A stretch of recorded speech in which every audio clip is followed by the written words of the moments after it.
Ron?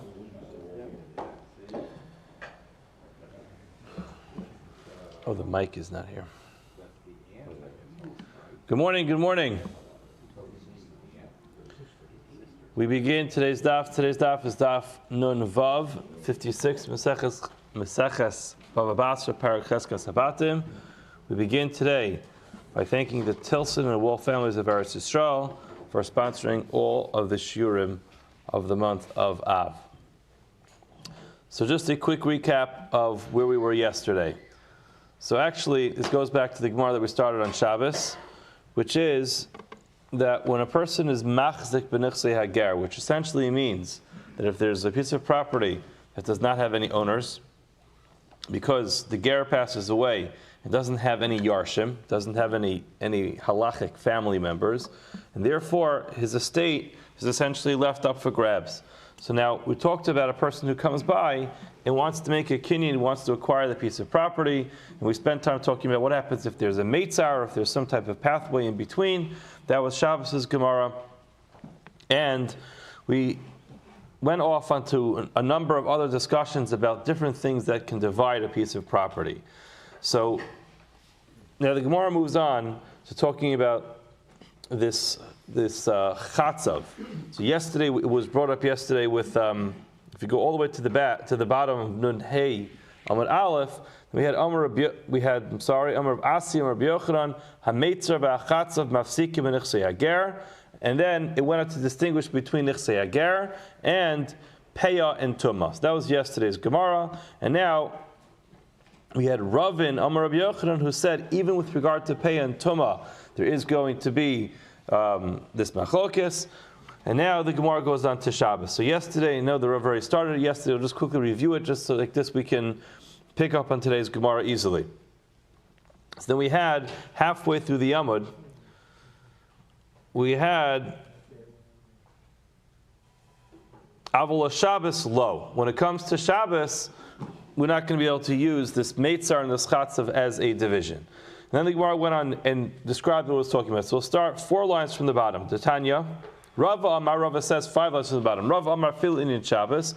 Even with regard to the halachas of Shabbos, this meitzar and this chatzav will be able to create this division in the property. Now the Gemara goes on to explain what this is talking about. Tanya. For we learned in a brisa, hotzi chatzi grogeres. A person takes out half of this dried fig. Thank you. And he takes it to a Rosh Hashanah. So let's just quickly review a few points with regard to Hotzah we're going to have to know for today. So the basic idea of any Hotzah is that a person transfers an item either from a Rosh Hashanah, a private domain, to a Rosh Hashanah, to a public domain, or the opposite, from a public domain, Rosh Hashanah, into a Rosh Hashanah, to a private domain. What does a person have to carry? A person has to carry something which is the size of this dried fig. Now,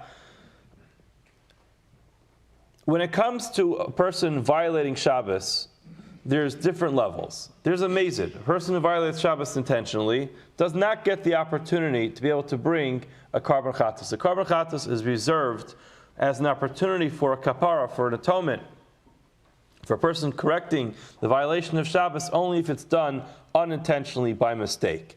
Interestingly, when it comes to the halachas of Shabbos, we don't necessarily count how many times a person violated the Isser, because violating an Isser, violating one of the halachas of Shabbos, is not what gives a person an opportunity to bring a carbon chatas.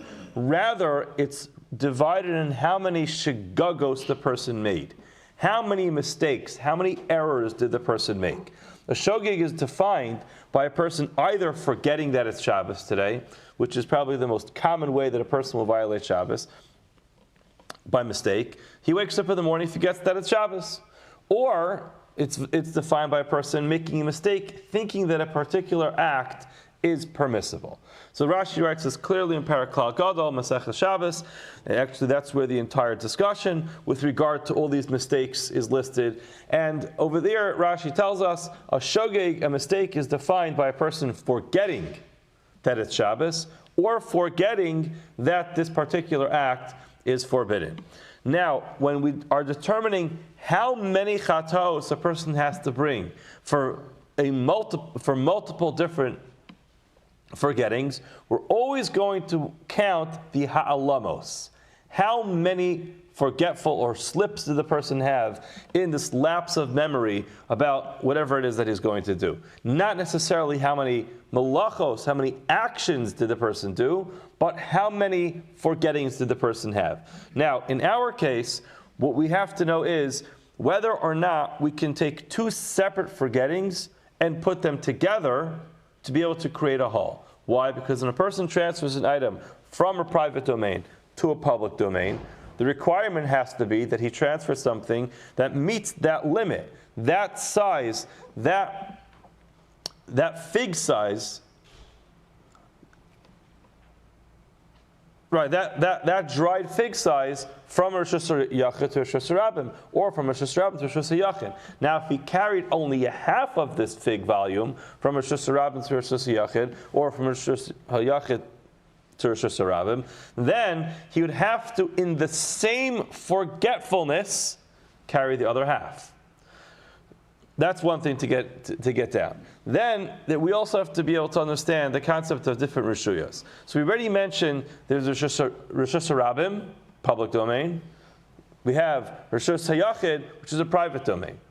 How do we define those? So a private domain generally is going to be described as any area which is private, a person's personal property. A fenced-in, a closed-in area is going to be Rishus Hayachid. What's a Rishus Rabbim? Rishus Rabbim is this very large public thoroughfare. So it's going to be 16 amos wide. It's going to have a tremendous amount of traffic going through it on a day-to-day basis. It goes from one city to the next. It takes a lot to be able to qualify something as a Rishus Rabbim. What happens if something's not a Rishus Hayachid? It's not a private domain. It's not my backyard. It's not either wide enough or large enough to meet the criteria of Rishus Rabbim. What is that? So that's generally going to be referred to as a karmelis. What does the word karmelis mean? So various different Rishonim try to explain what the word karmelis means. The Rambam, in the beginning of the Pirush HaMishnayos and Maseches Shabbos, says a karmelis comes from the word of ke-armelis. What is an armelis? Armelis comes from the word armala, which is the same thing as an almana. What's an almana? An almana is a person who's not married, but not either single. In other words, as we say in Yiddish, nish dahin or nish daher, right? The ideal state could either be being single or being married. A person who's not single or married is in a kind of category of its own. And that's the same kind of thing with regard to a property. It's not a Rishus Rabbim, doesn't meet the criteria of Rishus Rabbim. It's not either a Rishus Hayachid. It's not a private domain. This would be the typical street in any private neighborhood. It doesn't meet the criteria of Rishus Rabbim. It's just your street in front of your house. But you can't either call that your private domain. It's not yours. You don't own it. So technically, midoraisa, there is no problem of carrying into that area.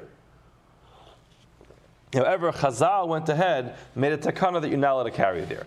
That's why we're able to build an Eruv over there. Just to keep in mind, we've mentioned this a number of times. An Eruv is a rabbinic institution. Now, there is no such thing as a rabbinic institution that tells you you're allowed to violate any of these Surim D'Oraisa. In other words, if a person's hungry, we've gone through this before. A person's hungry, they're traveling on the road, taking advantage of the last few weeks of summer vacation, and they're driving someplace and they get hungry. And they say, you know what, there's no kosher restaurants over here. I'd like to stop at the local rest stop. I'll build an Eruv and I can go ahead and buy a cheeseburger. Obviously, that's not going to work. There's no such thing as building an Eruv to permit a person to be able to violate in this Midoraisa. What does an Eruv do? What an Eruv does is, when Chazal made a takana to say that you're not allowed to carry into this area because it's too similar to a Rishus Rabbim, it's too similar to a public domain, Chazal also allowed us, under certain circumstances, to be able to go back to the real Dimidarais and say, yes, you're allowed to carry here. What are those circumstances? By building an Eruv, that's beyond the scope of today's share of what the concept of an Eruv is, how to build an Eruv. But ultimately, an Eruv is always going to be when there is a Din Midrabanan. Chazal allowed us, under certain circumstances, to be able to skip that Isra Midrabanan. The last the fourth place we have to keep in mind is something which is called the Makom Patur. A Makom Patur is a place where the Chachamim did not institute any takana. What is a Makom Patur? Generally speaking, a Makom Patur is going to be some type of protrusion that comes out of the ground, which is not 4 tefachim by 4 tefachim, and it's also shorter. So in other words, it will max out at a certain space, about 10 tefachim. So then it's basically like a post. Like you have a post that comes out from the ground. So this is a Makom Patur. There's no problem at all to be in Rosh Hashanah and to carry from a Makom Patur into the Rosh Hashanah, or from the Rosh Hashanah into the Makom Patur, or the opposite. So again, if a person finds himself in Rosh Hashanah, he can pick something off the floor and put it on top of a post. No problem whatsoever. No eruv necessary, and it's perfectly permissible. So those are the different rishuyos. So now with all that in mind, let's now get back to our Gemara. I'm sorry for the long detour. Tanya, for it says in the Brisa, Hotzi Chatzi Gro Geras, the person takes out half of this fig volume, the Rosh Hashanah, V'hinicha, he puts it down. So he takes it out, he puts it down. V'chazav hotzi chatzi gro geras acheres behalam echad. He takes out another half of this fig volume with one forgetting. Halach is chayiv. He's chayiv. Why? Because it was one forgetfulness. During that period of forgetfulness, he carried out the entire fig volume. Therefore, he's chayiv. B'shnei halamos. However, if it was two separate forgettings, then pater, he's going to be pater. Why? Because again, the chiyuv chatas, the obligation for a person to bring a carbon chatas, is only going to be on forgetfulnesses. But each forgetfulness that this person had was not enough to require him to bring a carbon chatas, and therefore he can't bring a carbon chatas. He has something called the yediyah mechalekes. He has knowledge that divides it. Once you get knowledge of what happened, then he goes. You can't combine them together. Now, what happens in the next case? However, if behelam echad, if it was one forgetting, then it's chayiv. B'shnei elam is patur. We did that. Rabbi disagrees and he says behelam echad, if it's talking about one forgetting, top of nuvav and aleph, and it is birishus achas, he takes it into one domain, then chayiv, because you could divide the two together. That didn't make any sense. You could combine the two together because it both goes to the same place. However, b'shtei rishuyos, if he takes out one half of a fig volume to one rishus, and then another half of a fig volume into another rishus, then pater. Why? Because you can't go ahead and combine those. For Amar Rabbi says, "V'hu sheyesh chiyuv chatas beinehem."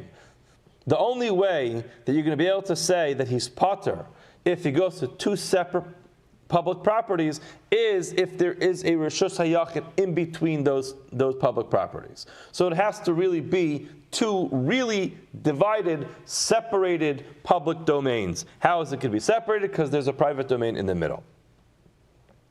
Aval Carmelis, so this opinion says, if there's only a Carmelis, a typical public area, but not a real public domain, doesn't meet the public domain criteria, but it's still not private, in such a case, you're not going to be able to divide it. Abaya Amar, and this is where this becomes relevant to our Gemara, Abaya Amar Filu Carmelis, even a Carmelis is enough to divide the public area, to be able to say, if you take half of a fig volume to area 1, half of a fig volume to area 2, one makes it a separate area, having this Carmelis in the middle. Afilu Carmelis aval pisla, if it's this pesel, this little protrusion, this post that comes out, that's not enough to divide it, because it has to be something more significant than that. Rava Amar, this is our same Rava from before, afilu pisla, even if you only have this post that divides this Rishus Harabim, that is enough to say it's two separate domains, and therefore if you take half of a volume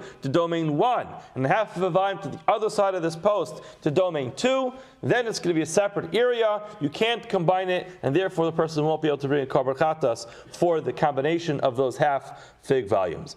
As the Rava L'Taimei, Rava follows his reasoning of our Gemara, which is that this meitzer and this chatzav are able to be a dividing factor in this public domain.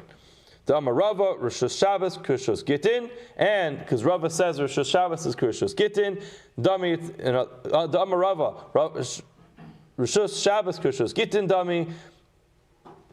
He combines it, he compares it to the halachas of Gittin. What's this referring to? This halacha is that we learned in Maseches Gittin that when a person divorces his wife, he has to go have a nasan biyada. He has to put the get into her hand. Now, he doesn't actually have to put the divorce document into her hand. He can put it into her property as well. The problem is, in the case where she might not have any property of her own, what he would do then is he would be makna to her, he would give her a piece of his property, and then he would put the get. The Gemara uses the terminology of zarak get. He throws the get into her private property, and since it goes into her private property, the area that he gave her, she will thereby be divorced. Now, what happens if in this piece of property that he gave her, there's one of these posts? So,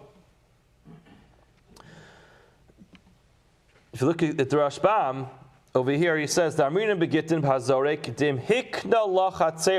he gave her part of his property, liskarish, in order to get divorced, v'zarak la get, he threw a get into that property, v'nafal ala pisla. What do you know? He tried to get it into the small piece of property, perfect aim. It landed right on top of the small little post.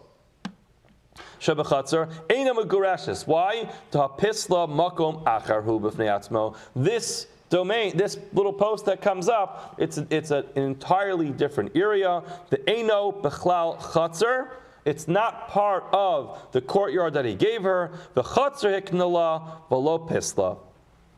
He gave her a Chatzer and not this post. The Chad Makom Moshel Inish, Trei Makomos Lo Moshel Inish. So now that's what we say, and the Gemara goes on. The Ka'amar Rava Rosh Shabbos Dom Rosh Gittin. Rosh Shabbos is the same thing. Just like when it comes to Gittin, this post is a separate area. With regard to Maseches Shabbos, or halachas of Shabbos, this post is also considered a separate area, and it can divide. It goes ahead, has the ability to be able to divide this property. So again, Rava takes this approach. He compares the halachas of Shabbos to halachas of Gittin, just like when it comes to the halachas of Gittin, if a person throws the divorce document into her domain, into this domain that she recently acquired by him giving it to her, and it lands on top of the post, Rabbi says, no, I'm sorry, that's not part of the property, and it divides the property. Same thing is true with regard to Shabbos. If you take a half a grogeris into area 1, half a grogeris into area 2, and you have this division in between, you have this pesel, this post that goes up in the middle, the halacha is, it divides it, and therefore you can't combine those 2 fig volumes to create 2 half fig volumes, to create 1 fig volume, and therefore you're going to be pater from machatas. And that's going to be the same Rava that we mentioned earlier with regard to this chatzov and this meitzar. Okay, now the Gemara goes on. It says, Ein sham lo meitzar v'lo chatzov. Mai, what's the halacha? So again, we're talking about this, the way the Rashbam understands this Gemara is we're again going back to this nichsei ager, to this estate that went up for grabs after the passing of this ger. Now, what's the halacha? If there is no meitzar, so there's no border, there's no pathway, there's no chatzav. You don't have this chatzav plant, which was described. Again, it's this plant which goes straight down. It only takes nourishment from the area underneath it. So what's the halacha? How much do you get? The ger owns a tremendous amount of property. Do you get the whole thing just by digging a little bit? Rafak Baporta, you go ahead, you dig a little bit in one area, are you going to get acres upon acres upon acres of land? How far does it go? The Gemara says, Pirish, Rabbi Marinis, Mishmo, he explained the name of Rabbi Yochanan, that the halacha is, he gets, Rashi says, Mishmo is Mishal Rabbi Yochanan. What does he get? Kol shenikras al shemo. Anything that's called this field of this ger. So you have this ger, let's just call him Reuven. And so if you have something called Sedei Reuven, the field of Reuven, you go ahead, you start making chazaka in Sedei Reuven, you get the entire Sedei Reuven. However, the Rashbam points out, if it's referred to as Sados Shel Reuven, the fields in the plural of Reuven, then you're not going to get all those fields. Only the field that's referred to as the field in singular of Reuven, that's what you're going to get at that point in time. The Gemara says, Heichi Dami, how does this work? Amar Papa to Karule Be Gargusa de Plani. An example of this is, this area is the Gargusa, which means the area that he irrigated from his well. So this field was irrigated by Reuven's well, and therefore gets the title. It's under the title of Reuven. That's what you're going to get, but it doesn't go on forever and ever and ever. Yosef Rav Acha bar Avia Mekamei Rab Asi. Rav Acha bar Avia said, he said before Rav Asi, Yosef v'ka'amar mishmei Rab Asi bar Chanina. He said over in the name of Rav Asi bar Chanina, Chatzuva mafsik b'nichsei hager. A chatzuva could go ahead and divide in the nichsei hager. My chatzuva, what is this chatzuva? Amar Rav Yehuda Amarav Shabai Tichem Yeshua LiYisrael Es Haaretz. What's this chatzuva? So again, this is the same chatzav that we've been talking about. It's this plant that they would plant. Again, it takes nourishment only from what's underneath it, not from the sides. And what was the chatzuva? So the Gemara now goes on and says, the way that Yeshua himself marked off all the different properties. Yeshua took all of Klal Yisrael into Eretz Yisrael. He divided Eretz Yisrael and gave every shevet their particular area. So how did he divide the borders? He divided it by planting these chatzuvas. It's like this. He knew the roots will always go straight down, so even if the plant gets cut down, the roots will still be there to divide between the properties, and that's how he divided the properties. V'amar Yehuda Amarav Lo Mani Yoshua in Sefer Yeshua, because again, Yeshua wrote Sefer Yeshua, as the Gemara actually tells us in the beginning of this Masechta. Yeshua Kasav Sifra, he wrote a Sefer, so he doesn't count every single piece of property over there. So the Gemara wants to know which ones did he count. Lo Mani Yeshua Ela Ayaros Omdos Ala Gvulin. He only counted the specific cities that stood by the borders. But he didn't have to count every single one of the cities, only the one that went on the border of that particular shevet. Amar Yehuda, Amar Shmuel, Kol Shehar Eo HaKadosh Baruch Hu LaMoshe Chayiv B'Maiser. Anything that HaKadosh Baruch Hu showed Moshe. So again, the pasuk tells us that Moshe went up to Har Nevo. When he went up to Har Nevo, HaKadosh Baruch Hu showed him all of Eretz Yisrael. So now, but he didn't show him every area, only what the Gemara says, Kol Shehar Kadosh Baruch Hu LaMoshe. Any area that Moshe was shown, that's Chayiv and Meiser. Lafuke, my words that come to exclude. The Gemara says, Lafuke Kini v'Knizi v'Kadmoni. So again, what were the areas that were shown to Moshe? So that was the area of the Zayin Amim, which is the Chiti, the Girgashi, the Amori, the Knani, the Prizi, the Chivi, the Yevusi, all those areas that were immediately conquered by Eretz Yisrael. Those areas are areas where, if you're going to plant, you're going to be chayiv to take meiser. However, the areas that were subsequently conquered, or that will be subsequently conquered when Mashiach comes, when we take over all those areas are not chayiv and meiser. What are those areas? Those areas are Keni, Knizi, and Kadmoni. Now, what are those areas? Tanir Meir Omer, that is Naftucha, Arva, Vashalma. I don't know exactly what those are geographically nowadays, but that's the Keni, Knizi, and Kadmoni. Rehuda Omer, Rehuda says, Har Seir, Ammon, Umoav, Shimon Omer, are Discus, Asya, and Aspamia. All those areas will eventually be conquered and become part of the Jewish dwelling of Eretz Yisrael. However, they're not going to be chayiv in Meiser. Now, Aspamia, it's important to point out, Aspamia is generally defined as Spain. I don't think it refers to Spain, because Spain is very far away from Eretz Yisrael. It's all the way to the west. It's not referring all the way to Spain. It's another area called Aspamia. Okay, let's go on to the next Mishnah. Hayu shnayim meidim also sha'achla shel shalom. So again, just a reminder. How does a chazaka work? A chazaka works by a person moving into a field, staying there for the requisite 3 years, and if the original owner, the marikama, comes by and says, "Hey sir, my boss b'hai ara, what are you doing in this land?"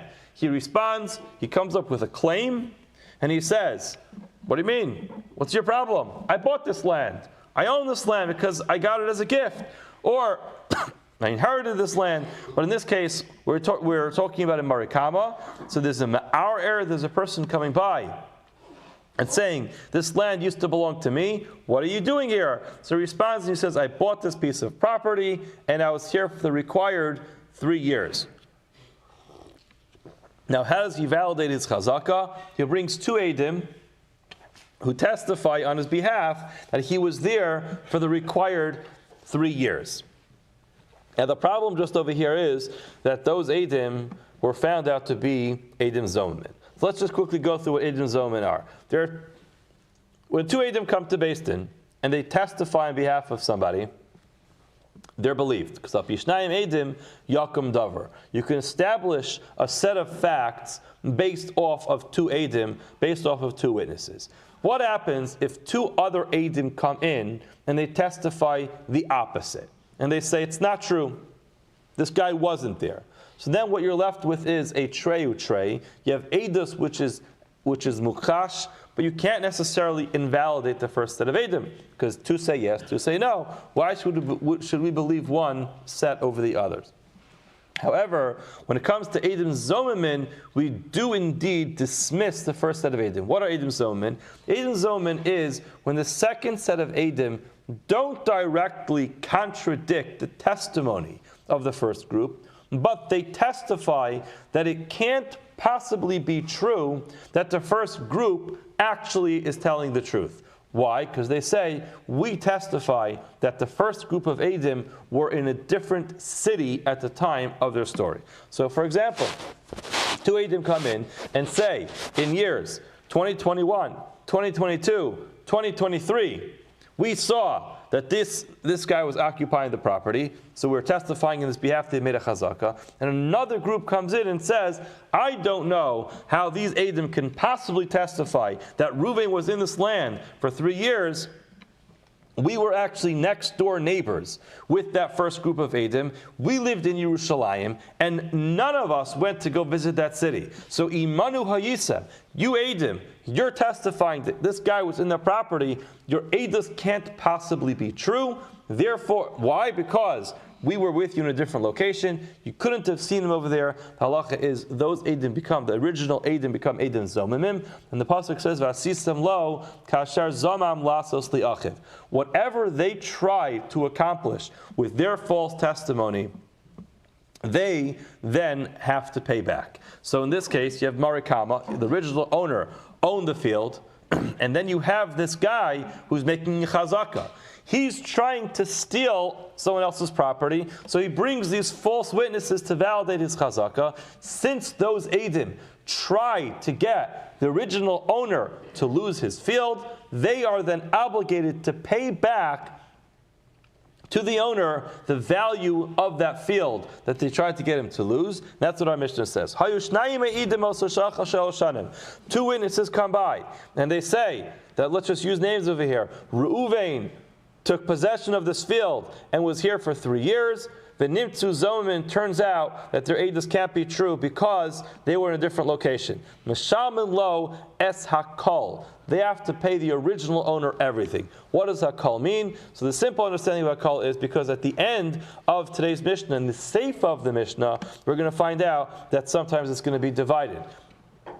However, the Rosh explains that hakol means that they have to pay not only the value of the field, but all the fruits that were eaten from the field. Because included in the testimony is that all the fruits that Reuven was eating while he was there, obviously less than the years of the Chazakah, was Begneva. Reuven's now in the field. Okay? Now the original owner comes and says, Reuven, my bar is by Aryeh. What are you doing over here? He says, well, I'm here for the required years of Chazakah. He says, no, you're not. You're here for 6 months. You just moved in. You don't belong in my field. I went away on business. I came back 6 months later in my field. You're claiming you're here for 3 years. Now the Eidim come by and say, yeah, he was there for 3 years. Now those 6 months, he was in someone else's field eating the fruits off the trees. That's Begneva. So says the Rosh, not only do these Eidim have to now reimburse the original owner for the field, they also have to reimburse him for those fruits that he ate Begneva. Now, what happens if you have an interesting case? Shnayim b'rishona.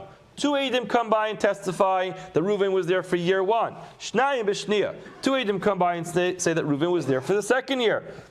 Vishnayim B'Shlishis. 2 Eidim, in other words, different groups come by and say he was there for the 3rd year. Now, and what happens? Turns out all 6 of these guys are liars. They're all turned out to be Eidim Zomin. What happens? Mishal Shel B'neiim.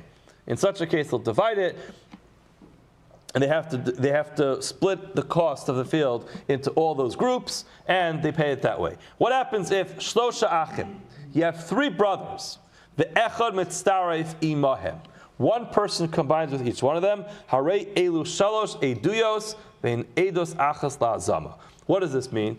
In year 1, so let's just say you have 3 brothers. We won't use Reuven because Reuven's already the one who's making the chazaka. So you have Shimon, Levi, and Yehuda are all brothers.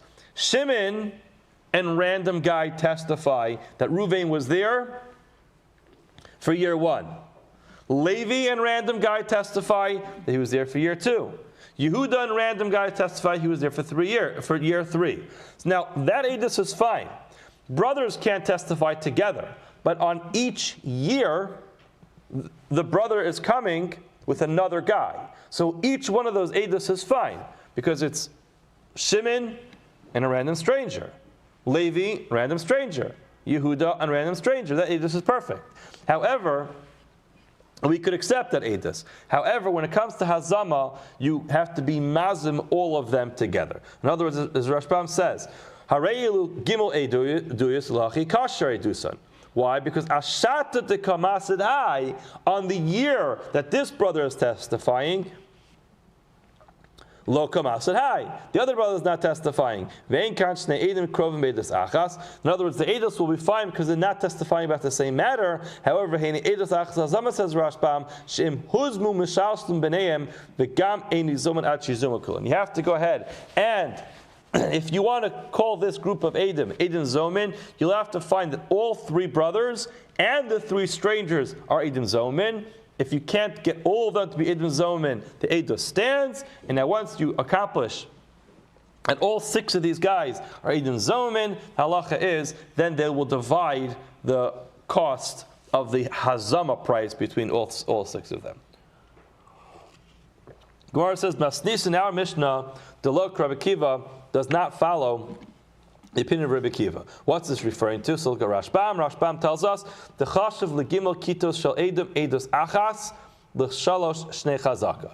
Our Mishnah says you could take all 3 groups of eidos and combine them together for this chazaka. That does not follow the opinion of Rabbi Akiva. The Tanya first says in the Brisa, Rabbi Yossi says, Kishahalach abo chalafta etzel Rebbe Yochanan ben Nuri limud Torah. When my father, whose name was Chalafta, went to Rabbi Yochanan ben Nuri to learn Torah, then how is he able to refer to his father by his first name Chalafta? So there's actually a whole discussion amongst the poskim. In Shulchan Aruch, the Ramah says, when it comes to a Rebbe, a person is allowed to refer to the Rebbe by the Rebbe's first name if they use the proper title.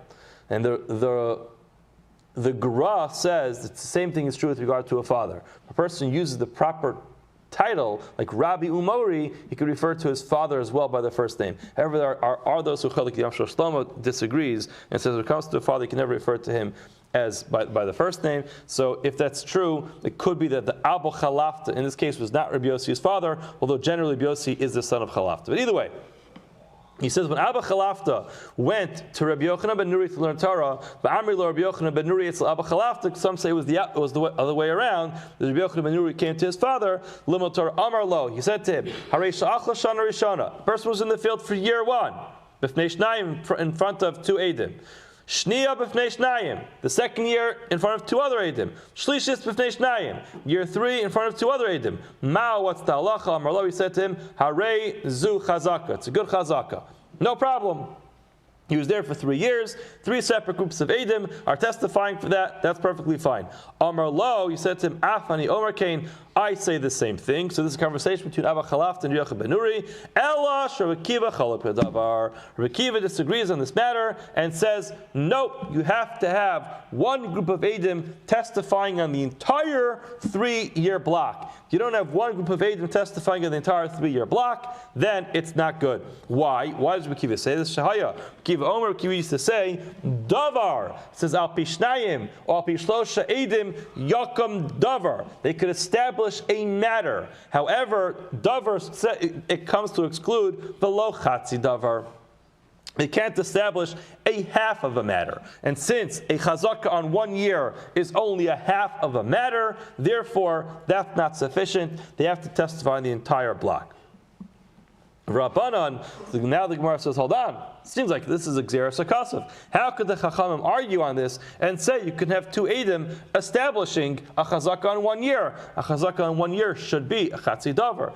Gemara says, Hai Davar, V'lo Chatzi Davar Me'avdile. What do they do with that? Gemara says, Ile Milim Ute Echad Omer Achas Begaba, Ve'echad Omer Achas Bekreisa. This is referring to a case where there is a dispute.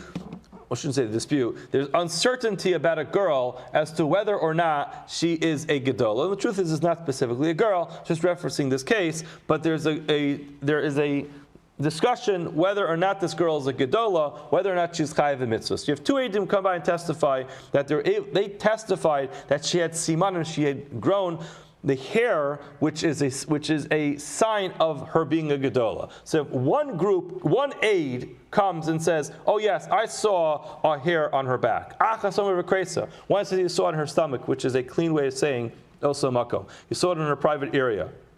So the halacha is hai chatzi davar v'chatz edasi. The problem in that case is that it's not only a chatzi davar. In other words, you have to see two sairos.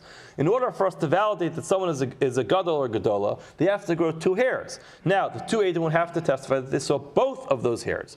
Now, if one aid says I saw one, and another one says I saw another one, two different areas of the body, so then you have two problems. Number one, only one aid only saw one.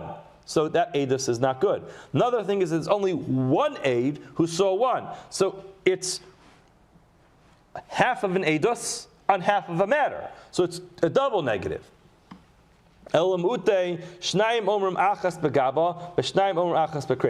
have two witnesses who can testify that she reached the age of puberty, of being a gedola, because two say they saw one hair on her back, two say they saw one hair on the front of her body. So in such a case, that would be the case where that would be the case where it would not work. So what's the difference? In other words, let's just analyze this for a second. What's the difference between two Eidim saying we saw one hair, two Eidim saying we saw another hair, and two Eidim saying we saw 1 year, and two Eidim saying we saw another year? Where the Chachamim say when it comes to years, it's fine. When it comes to the hair on her body, it's not fine. What's the difference? The Rashbam explains as follows. What are we worried about with regard to the hair? We have to be able to validate the hair is actually a sign of her reaching the age of being a gedola. If the hair might just be a shuma, a wart, or some type of skin lesion that comes along with hair, now it would fall off. So you have to be able to see both at the same time to be able to validate that, no, this is not just a wart, this is not some type of skin lesion, this is actually signs of her being a gedola. However, when it comes to the years of chazaka, by definition, you can't see both at the same time. Because year one, by definition, is not year two. So therefore, the Chachamim say it's perfectly fine to have two Eidim on year one and two Eidim on year two, because it's impossible to have year one and year two seen at the same time. That's just not the way years work. Only HaKadosh Baruch Hu is beyond time. We're confined to time. So what you see during year one is not going to be there in year two. So therefore, Chacham says there's no problem of having separate Eidos. However, when it comes to testifying about someone being a gedola, you have to be able to validate that both hairs were present at the same time. Okay. Amr of Yehuda, Echad Omer Achal Chitim. One person comes by and says comes by and says either he or she, regardless, that the one who's making the chazaka was there for 3 years and ate chitim, wheat. Ve'echad omer, another one comes and says, achla sa'orim, the person ate barley. Harezu chazaka, that is a perfect chazaka. Now, just for some background about this, before we get to this question, the Rashbam actually says, the interesting thing, he says he went around and he asked all the people who work, all the agricultural people, how it works, and they all explain to him. He says, "V'sha'alti," this is the last line before it gets really, really wide. "La'ovdi adama v'amar li shela'olam kach hu aminog." He explains, year 1 they plant wheat, year 2 barley, year 3 wheat, year 4 barley. They always switch off, and that helps for the quality of the soil. They never have to take a break because they keep switching in the middle. So now the assumption is that a year that a person eats chitim, wheat, is not a year that they eat barley because they don't grow it during the same year. So now if you have 2 Eidim saying he ate wheat and 2 Eidim saying he ate barley, that should by definition mean it was 2 separate years. So now the Gemara says, hold on, how could it be that if 2 Eidim say,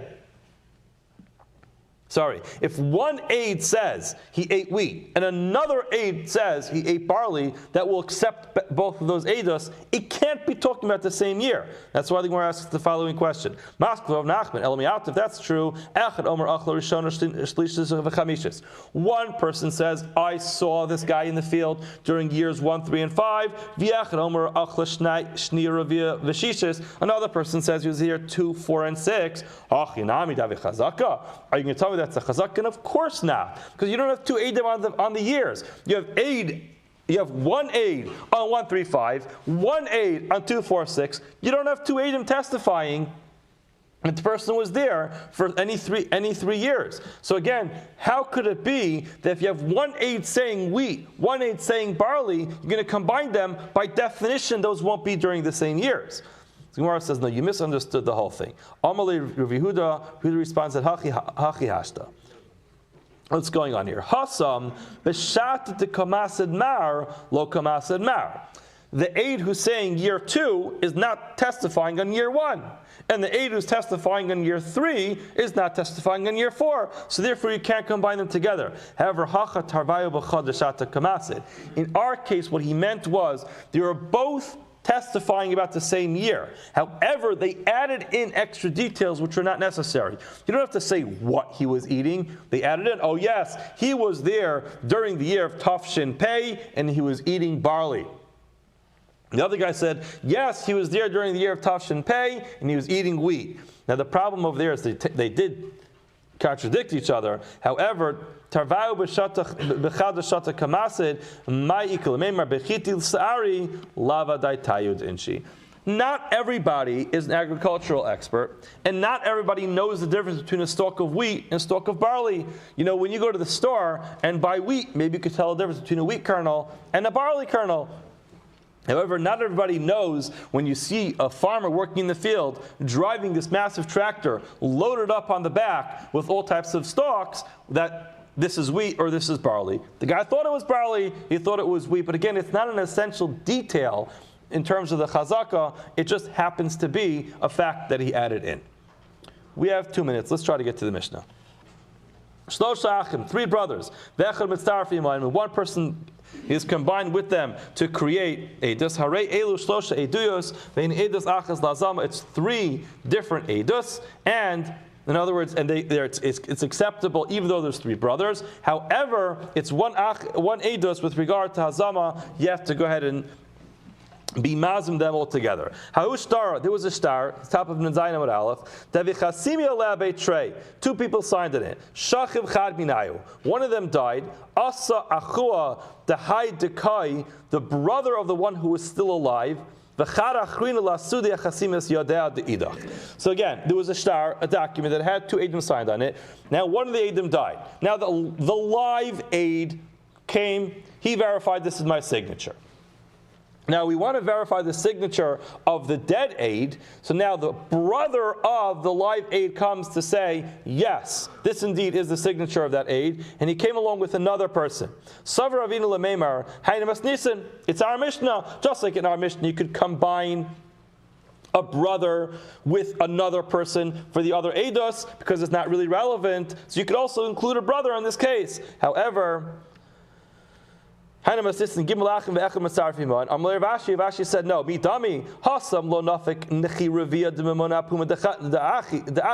in our case, you're not taking away, nechi revia means minus a quarter, which means 3/4. You're not taking 3/4 away by the mouth of the brothers. In this case, it comes out 3/4 of the edus depends on two brothers. Why? Because the first aid takes 50% of the edus by saying, it was my signature. The second signature is only valid because of the brother and one other guy who validated that signature. Turns out that brother A takes responsibility for 50%, brother B takes responsibility for 25%, so the sum total of 75% of this edus comes from brothers, therefore it's not good. In our Mishnah, it's not 75% because each one of those edus had another person with it, so it's only 50%. And that's the difference between our Mishnah and that other case. We'll stop here. Have a wonderful day.